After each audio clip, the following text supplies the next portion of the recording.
بسم اللہ الرحمن الرحیم۔ السلام علیکم ورحمۃ اللہ وبرکاتہ۔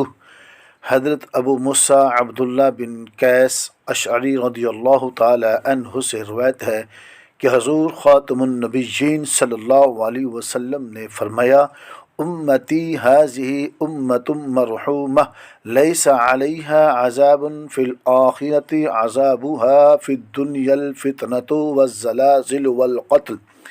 میری اس امت پر خاص رحمت خدا بندی ہے، آخرت میں اس امت کو عذاب نہیں دیا جائے گا، ان کا عذاب دنیا میں فتنے، آزمائشیں، زلزلے اور خون ریزی ہے۔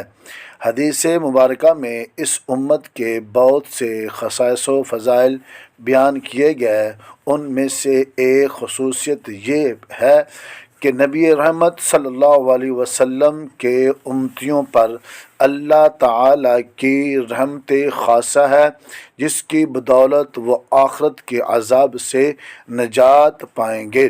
دنیا میں آنے والی مصیبتیں، آزمائشیں ان کے گناہوں کا کفارہ بن جاتی ہیں۔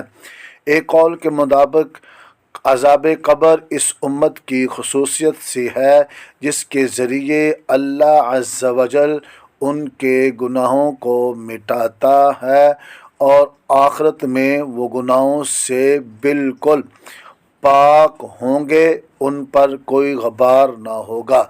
جن حدیث مبارکہ میں کبائر کے مرتکب مسلمانوں کے لیے عذاب کی وعید ہے، وہ اس حدیث مبارک کے منافی نہیں، اس لیے کہ ان میں اللہ تعالیٰ کی مشیت کا بیان ہے، وہ چاہے تو عذاب دے اور چاہے تو معاف فرما دے، جبکہ اس ارشاد نبوی میں مغفرت و رحمت خداوندی کی امید کا بیان ہے۔ بہرحال عذاب الہی سے ڈرتے ہوئے اس کی رحمت سے پر امید رہنا چاہیے۔